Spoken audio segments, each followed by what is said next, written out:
Mini London McCluskieganj प्रकृति की गोद में बसा ड्रीम डेस्टिनेशन आपका कर रहा है इंतजार। आइए अपने यादगार लम्हों को बिताइए ड्रीम डेस्टिनेशन में। राजधानी रांची से महज 50 किलोमीटर दूर आपका अपना ड्रीम डेस्टिनेशन। मुख्यमंत्री हेमंत सोरेन को ईडी की ओर से पूछताछ के लिए अंतिम मौका दिया गया है। ईडी की ओर से मुख्यमंत्री हेमंत सोरेन से यह पूछा गया है कि उसने जमीन घोटाले के मामले में पूछताछ के लिए कौन सी तिथि सही होगी और वह स्थान कौन सा होगा।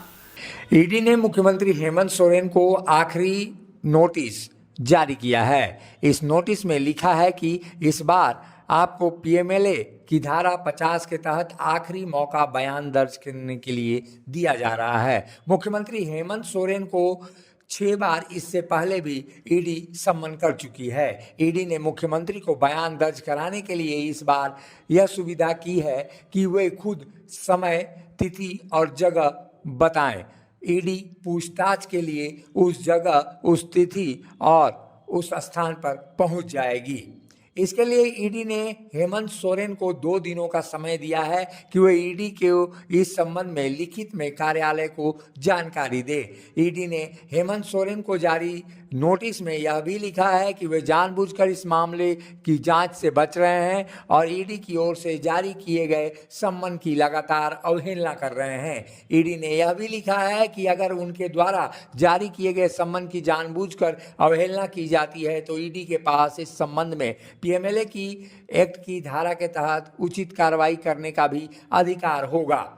ईडी के अनुसार 7 दिनों के अंदर पूछताछ कर लेनी है। ईडी ने यह भी लिखा है कि एजेंसी का कोई भी संबंध दुर्भावनापूर्ण और राजनीति से प्रेरित नहीं है। ईडी ने हेमंत सोरेन को भेजे नोटिस में यह भी लिखा है कि बड़गाई अंचल के गिरफ्तार अंचल उप निरीक्षक भानु प्रताप प्रसाद के घर से छापेमारी के दौरान ईडी को जमीन के कई अहम दस्तावेज मिले थे, जिसके बाद ईडी ने इस मामले में ये सारी RNZO 25/2023 दर्ज किया था, जिसकी अनुसंधान लगातार ईडी की ओर से की जा रही है। इस मामले में ईडी पूछताछ के लिए हेमंत सोरेन को अब तक इसके पहले 6 बार सम्मन जारी कर चुका है। ईडी ने नोटिस में यह भी लिखा है कि आपकी जो संपत्ति कब्जे में है उसके संबंध में विवरण प्राप्त करना है। ईडी ने यह भी नोटिस में संलग्न किया है कि आपसे इस मामले में पूछताछ अति आवश्यक है, क्योंकि इस मामले में जो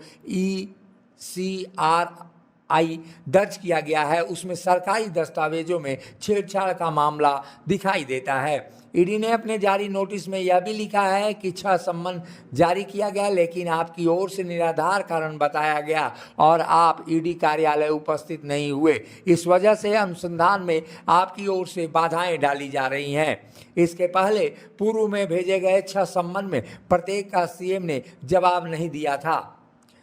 उन्होंने सम्मन का दुर्भावना से प्रेरित बातें बताकर मामले को टाला था। मुख्यमंत्री हेमंत सोरेन ने ईडी पर केंद्र के इशारे पर काम करने और लोकतांत्रिक रूप से चुनी गई सरकार को अस्थिर करने का भी आरोप लगाया था। ऐसी स्थिति में ईडी ने अब आखिरी सम्मन भेजा है कि मुख्यमंत्री हेमंत सोरेन जमीन घोटाले मामले में वो उपलब्ध हो जाएं। ऐसी स्थिति में निश्चित रूप से कहा जा सकता है कि जिस तरह की स्थितियां यहाँ पर दिखाई दे रही हैं, ऐसी स्थिति में निश्चित रूप से अब ईडी आखिरी मौका देना चाहता है और उसके बाद से मुख्यमंत्री हेमंत सोरेन पर कार्रवाई करना चाहता है। ऐसे में मुख्यमंत्री हेमंत सोरेन कौन सी तिथि, कौन सा स्थान और कौन सा समय तय करते हैं, यह देखना दिलचस्प होगा। मुखर संवाद के लिए रांची से अशोक कुमार की रिपोर्ट।